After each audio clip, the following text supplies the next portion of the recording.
Hey, my dudes, and welcome back to the Messy Girl Hotline, where I crash out on the internet and talk about a lot, and we have a lot to get into. So if you are an overly emotional girly,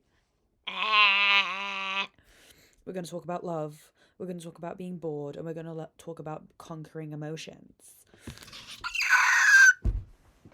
Okay, anyway, I was just sitting here and I was just thinking, I was just like looking through everything. I was looking at what to watch, what to consume. And then today I saw a friend, and I'm sorry that I didn't post last week. I was in Malta. I'm sorry. I was on holiday.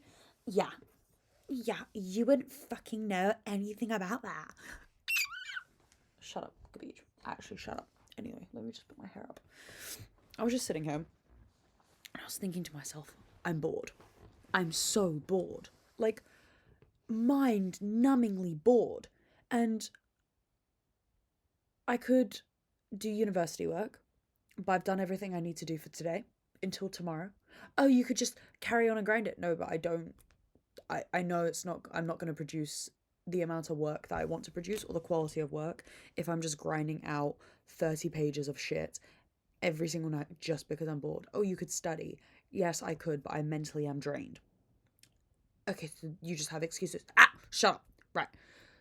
You could watch something or you could draw something. I already have. They're up on my wall right now, but I've spent literally all of yesterday drawing out every single organ and labeling it because I can from memory because I'm bored. I'm so bored. I could clean, did that. I could unpack, did that. Didn't you just go on holiday? You could edit a vlog, did that. And now I'm sitting here looking for something to watch, something to consume, a book to read. And oh my god, there is nothing.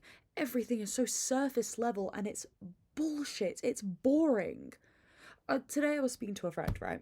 And we'll get into why I'm feeling so empty. And I mean, like, when I mean empty, I mean sobbing my eyes out every single night for the last 2 months, exactly like this, because I, yeah, I broke my own heart again. We'll get into that, but I have a lot to talk about, and none of you are gonna get it. And if you do get it, you are my besties. And please DM me or comment or just whatever. I want to hear your opinions. I want to have this conversation with someone because I'm actually losing my mind. So, we're a friend today, and she's an emotional baddie like I am. We are foreign, and foreigners are, I don't know, there's something about feeling deep rooted to spirituality, but not in a religious sense, but in a, and not in a Catholic sense either, like very deep rooted spirituality through paganism or just even the evil eye. I don't know, just spirituality and feeling so connected to your energy and your soul and your body. Like I could even work out. Nope, did that. Went out for coffee and met a friend, did that. And it's like as much as I loved speaking to her, I really did. Like I wasn't bored during the conversation at all. As soon as I came home, that was it. I did everything I needed to do. I eased through, I cleaned my room, I filmed more content, I had a shower, I took my makeup off. Not fully, I just realized I did not take my eyeshadow off. Yeah. Anyway. And oh my god, I'm bored. I could call my boyfriend, but he's working. I could call a friend. I already did that. I, not like I'm a boring person, because I know I'm not. I'm a very rare person. And this is what we spoke about. I am so bored that I just finished the entire the other Bennett sister. And if you are if you are a period piece drama queen like I am, yeah, and we love Pride and Prejudice, you completely understood and loved that entire series, and I did. I literally watched it in a day. Love. Even then, that was boring me. And I think it's because I'm going to sound narcissistic when I say this. I think great minds are sometimes great minds are wounded by the place and time that they are born. Great minds sometimes think alike, and sometimes great minds are useless in the generation that they are born into. Do you know why I said this? I don't know what it is. The same way dudes will be like, I yearn to bleed out on the snow. There is something inside of me, and I know I can do it. I know I can do it, and there's nothing stopping me. There really, really isn't. But I don't actually want to go forth with this. There's something inside of me, and I yearn for it, that sometimes I feel like my brain is too rare, or my soul and my brain and the intelligence that I have, even though I am very naive as well, is too rare for this generation. I don't mean like, oh, people don't get me. I mean, sometimes I feel like there is this thing inside of me that my soul is not being fulfilled because I'm not at war. Hold the fuck up, hold the phone. Let me explain. Like, when I realized this because I was like watching a bunch of edits recently, and it's especially because the astronauts just came down. It's Women's Month, and I'm just seeing every single remarkable thing come to surface, and I'm being reminded of all the great things women have done over the years and what they've discovered. And especially that quote like roams around my mind of like how many Einsteins have slaved away in a kitchen, how many Picassos were born as a woman. It's just so many things like that, and it upsets me and it fuels me, and it makes me realize that I can work so much harder, more than I should, or the more that I'm doing now. I should work 10 times harder because of the privilege that I have to be born in this day and age. But sometimes I think my soul craves being born in a year or in a time frame of oppression. Like, I've spoken about this before, right? And it sounds really fucking stupid.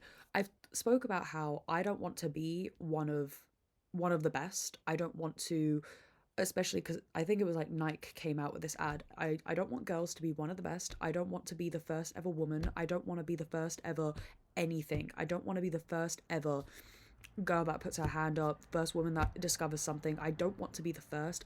For women in general, as an idea, or as the idea of womanhood as a construct, I want us to be so much more far further progressed than what we are now. But sometimes my mind, especially, and maybe not my soul, but my mind, craves and yearns for a time frame that isn't now. And old superstitions and social constructs and society's rules, I crave it, not because I want to change anything about the privilege that I have, but like, I was thinking about it. I was like, my favorite film as a kid, when anyone asks me, I say Merida, I say Mulan, I say Rapunzel, especially Beauty and the Beast. And I say these things like girly films. But deep down, what my favorite film as a kid was, apart from like the Disney princesses, like a film that actually fueled me, was Hercules. And it was the fact that I knew that I could do anything and I could be anything and no one is going to stop me. And I think sometimes I crave war in a Mulan sense of way. Like, sometimes I crave, like, I know deep down that I would be a great fucking warrior, and I know it's gonna sound narcissistic, but do you get what I'm trying to say? Sometimes I think my passions and my fuel is wasted because if I was a dude, I would have been a lieutenant, I would have been a governor, I would have been something, I would have been like, sometimes it fuels me and I want to manned a hospital ward. Sometimes there's this fire inside of me and I want to control an entire room and have every single man listen to me and be a barrister. I want something inside of me that I dictate what's happening during war or what the next plan is and save a village. Like, there must be a word for it, but there's something inside of me that craves systematic justice, but in a past sense, you know? Like, sometimes I want to be a battle.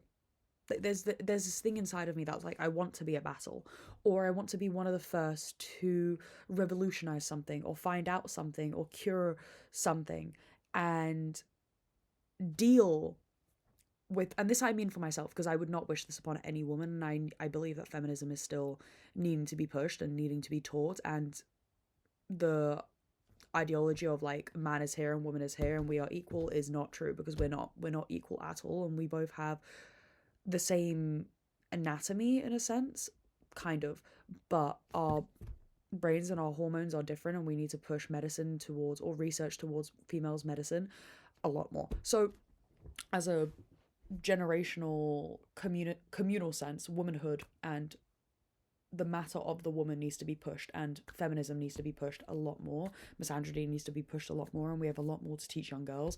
But deep down inside of my soul, there is something missing.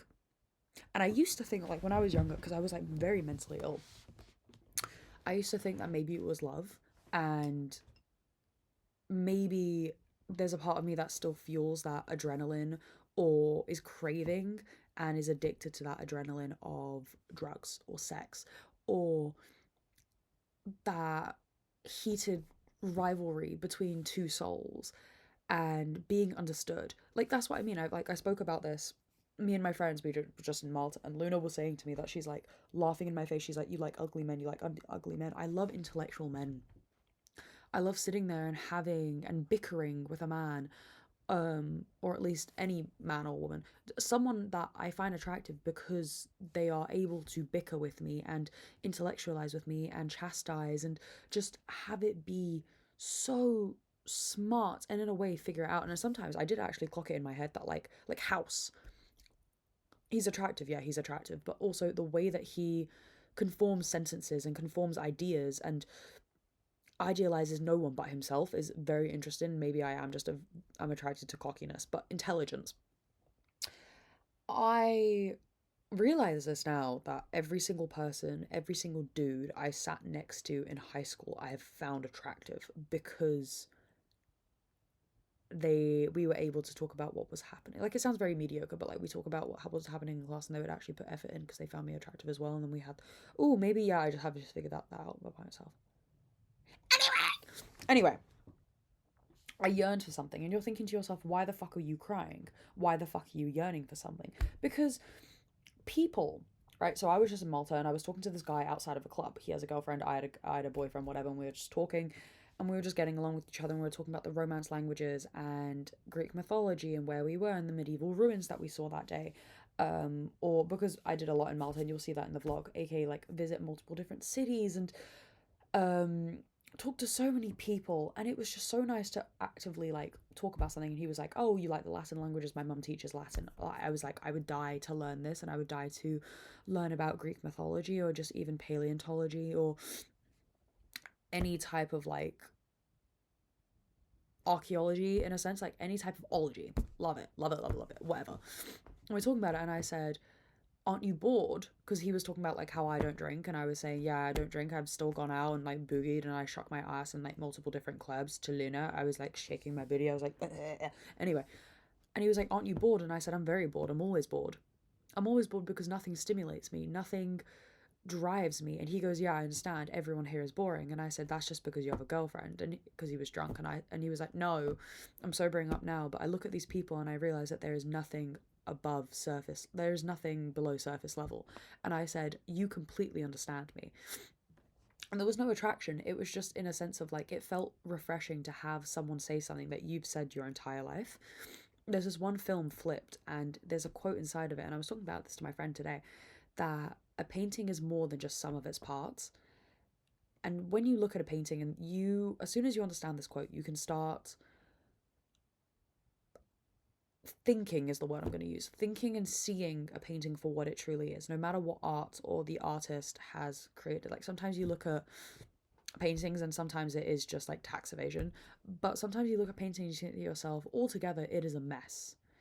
It is a mess. Like, the way that I say someone's a Mona Lisa, like from up close they are ugly within the soul, but from afar it's like a nice portrait. But a painting is more than just some of its parts. When you look at a painting of a scenery, you see the clouds, you see the trees, you see the cows mowing in the grass, you see how the grass is changing from a green to a yellow. And altogether it creates this beautiful painting, but truly is deeper than that. And when you look at every single section is when you truly see the soulfulness of the painting. The same way that when you listen to a song, when you listen to the ad libs or the different tempos or the different mixes basically of like the different types of like altos and stuff like that, and the harmonies that you have, and you put it all together and you hear the song, you're like, oh my god, this is a great song. But when you isolate every single one, you realize how much work and how soulful every single part is. And I think this about people as well. I think some people are dipped in satin, some people are dipped off in flat or chrome, it doesn't matter. And then once in a while you meet someone iridescent. And this is why I say that I'm rare. Not because, not, again, not to sound narcissistic, but I truly believe as someone that has grown up being heavily, heavily ridiculed and very emotional, not through insecurity, but always knowing that there is something in my heart that doesn't sit right with people. And I know that it's like, in a way, a disorder, whatever, but I feel stuff 10 times more. I shatter my own heart more than anything else. I take everything with like a grain of salt. I don't understand social cues very much, but I understand that I'm rare, and I understand that I feel more than most people, and I understand that I'm very vulnerable in every single sense. Maybe not with my health, but with my brain and with my heart. I understand that I deserve a lot more than what most people consider to believe that they deserve. And I believe that I'm smart. I believe that I am intellectual in so many different ways, and maybe not in a literary sense, or a scientific or a mathematical sense, or just anything to do with school. Maybe not then, maybe not people, maybe not medicine, maybe not what you consider smart. I don't retain a lot of knowledge, and I don't have a way with people that soothes them. I think I'm smart in my own way, and I know that I'm rare. I know that I'm rare because I can set a boundary and keep up with that boundary, and I can set standards for myself and meet the standards higher than what I ever expected. I love myself in a way that truly means I deserve more, so I know that I'm rare. And sometimes when I speak to people, I can't fathom having a conversation any minute longer than them. Any minute longer for what we're already having. Because I'm bored. I'm bored. Why are people so boring? And I know I spoke about frisson before, which is basically the idea in French of needing to converse and chastise with people, and needing to have these intellectual conversations that stimulate you, because if you're not stimulated, then your brain goes numb and you feel like a vegetable. But even being on holiday and speaking to this guy, and we were on the same wavelength, and we had the same hobbies, and we spoke about the gym and boats and Greek mythology, and it was a very nice conversation to have. And it was like the first time I've ever met someone that has the same interests as me, and we were just having a friendly conversation in the smoking area. I still didn't feel fulfilled. I still didn't feel fulfilled. And sometimes I truly believe that there's a part of me that misses the adrenaline, and sometimes I believe I was born in the wrong age, because I think my rarity, the way that I'm going to say it, or the way that my soul craves and yearns for stimulation, would have pushed boundaries, or at least been fulfilled or soothed. That craving would have been soothed a lot quicker, or at least soothed at all, if I was born in a different world. If I was born in a dystopian world, if I was born in the time of war, and I would have done a Mulan and hid my gender and like fought for my right to be alive.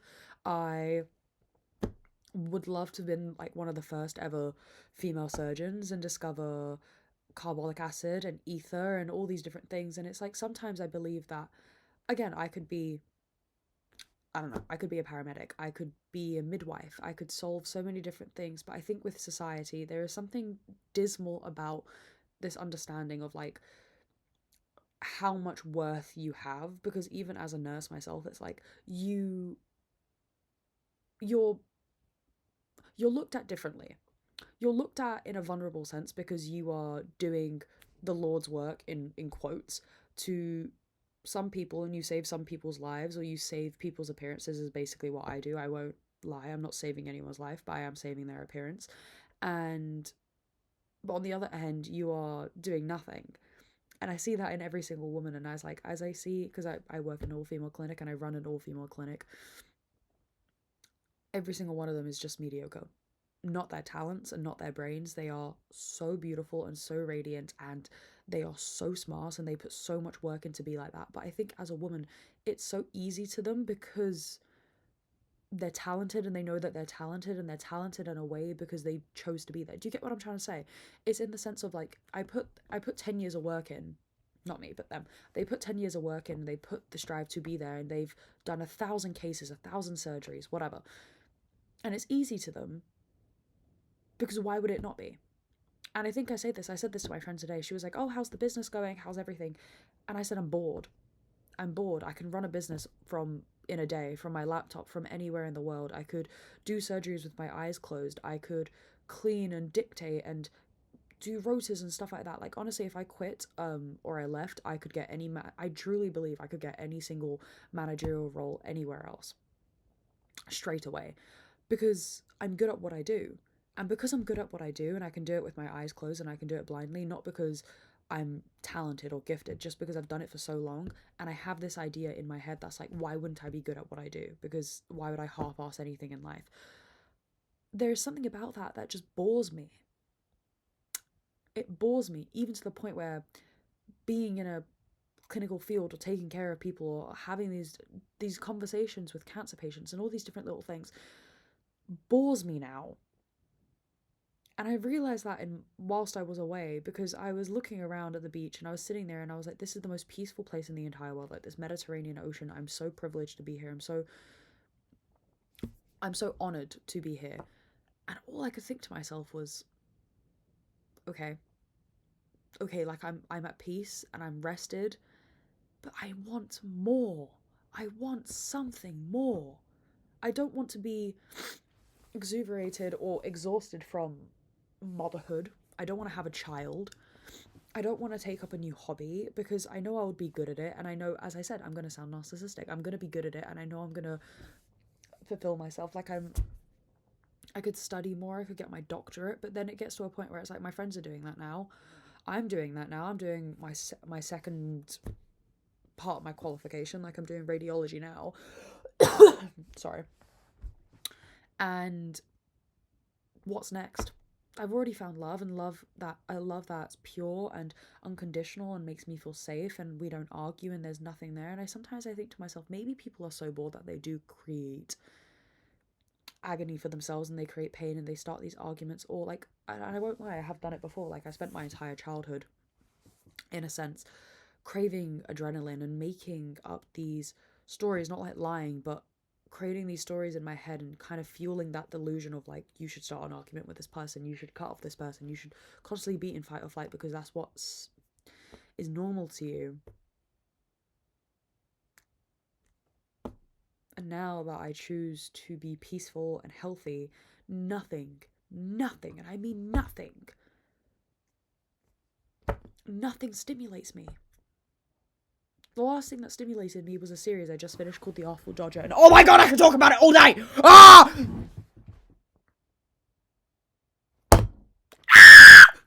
Newt is my baby doll. I love him, I love him, I love him, I love him, I love him. I love Thomas so much. Like, I'm so attracted to that man since Love Actually. Yeah, I've been attracted to that man my entire life, and maybe that says something because I'm addicted to gingers. But Maya Mitchell, again, loved her since Teen Beach Movie. Right, if you haven't seen The Artful Dodger, go watch The Artful Dodger. It's amazing. Love. But I'm watching it and it's like that. I love the series so much, and I have so much to say about it. I love the series so much. I finished it, and then over Malta, I finished the second season.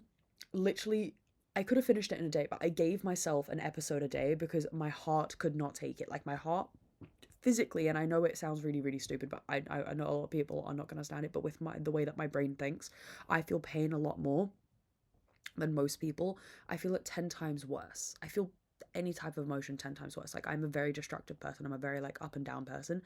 It feels like my heart shattering anytime that you say something, or I'm so quick to blow up, or I'm so quick to cry after someone raises their voice at me, and not out of any insecurity, just because I have a personality issue, right? Whatever. Don't want to call it a disorder.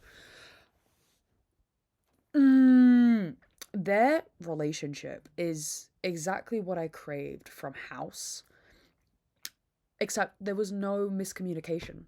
Not a lot, at least. There was basically none. It was exactly the romance I want, but then also the medical. Like, it's just like, she is A and he's B, and together they can do so much, and she's going to be the first ever female surgeon. She cures everything, and it's the reason, and she was able to do it because basically it's based on Australia's, how England in 1856, when they first brought everyone over and colonized Australia, and they basically just like brought all the convicts over, they only had two surgeons, one of them being an actual trained surgeon, one of them being like a lieutenant, aka Dodge, aka Thomas, from the Navy, and he's like one of the most talented doctors ever, but he can't really read or anything like that, and he's not like a literate man. He's just very like adrenaline based, and he's like, I can solve anything, I can do anything, and he's always been very depressed, and I truly believe this. Like, he's always been very depressed, and then this is the first time that he's fallen in love with someone, but he's fallen in love, and he's a commoner, so he's fallen, or like a convict, and he's fallen in love with the governor's daughter, which is Mia Mitchell's character, called Belle, so it's Jack and Belle, and she's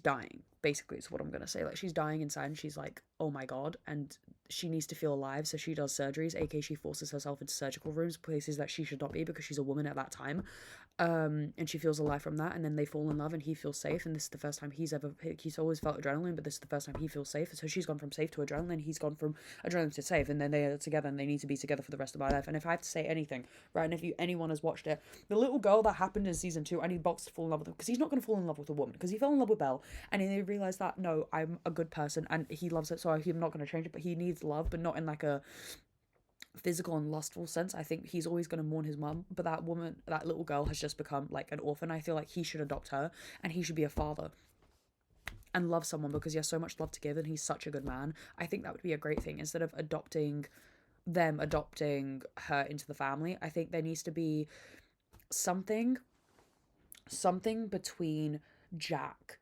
and Belle's father, because Belle's father is like a daddy's girl, and he's such a quick, fun, like, gambler, drinker. Like, he is a bit stupid. Like, the mum literally does run the entire colony, and I know if no one's understanding this, go watch it. Like, honestly, I would say I've never felt more love for a series in my entire life.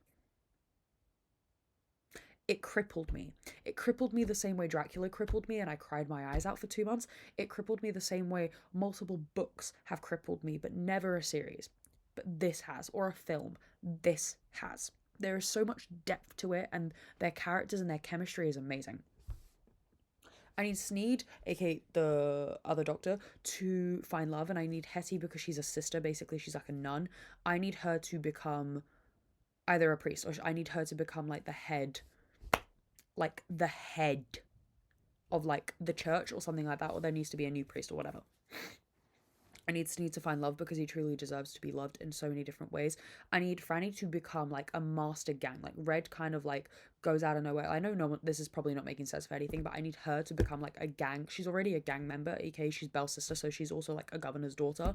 But I need her to like run illegal fucking schemes, like, because like the uncle's dead and he was like the leader of the gang. I need her to take over and like start like being that bitch, and I need Jack to have a relationship with the governor, aka Belle's dad, because I feel like they would get really, really along, and they would start gambling together, and they would drink together, and they would talk about the sea and being in the Navy, and like, he's always had a soft spot for her, because the same way he has a soft spot for his mistress, he understands what it's like to fall in love with the commoner. So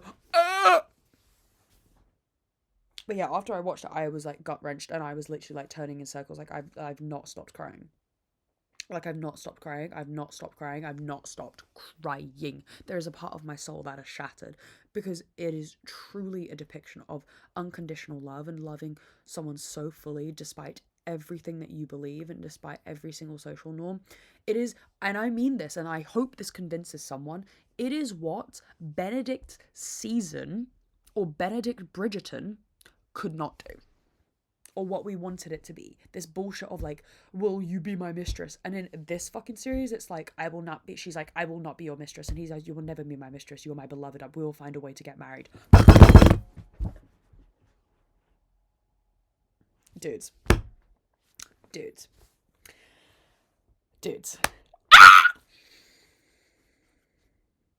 Anyway, I'm sorry that I've been so on and off with the podcast, and I felt like I had to speak to someone. I felt like I had to speak to a friend, and I have missed you guys. So maybe this will resonate with another girly pop that's like soul crushingly emotional and needs and craves stimulation. And maybe it will make sense to some people because the same way in Beauty and the Beast when she says, there must be more than this. What is it? There must be more than this precious life. And then he's like, one day I'm going to make Belle my wife. No. No. There must be more to life than this. Like, I feel like I have to be building schools in Cambodia or being a midwife in, I don't know, Rio de Janeiro, something like that. Like, I feel like I have to be doing something, but I don't want to struggle. And I know that's a very privileged thing to say. And I know there's so much activism I can do, and I don't mean it in that sense. I mean it in a physical sense. Maybe I'll become a detective. Maybe I'll look into more medical studies. Maybe I will do something. Or maybe I will change the world with just my words, because I may not be the smartest physically, mentally, educationally. I know there's a word for it, but I can't think of it now. I know I'm not academically. I know I'm not the smartest academically, and I can't take tests, and I'm very dyslexic, and, you know, these are all excuses, whatever, and I could probably do it. It's just hard. I wouldn't excel in a specific way. I'm a very creative person, and I think my soul will fuel me and push me into a career or a life that I want in the future. But for now, I'm just going to carry on talking to a camera because it's what I know how to do. And sometimes maybe I could be the media that you consume when you're feeling bored and you need a hand to hold you. So I'm going to leave it on this quote.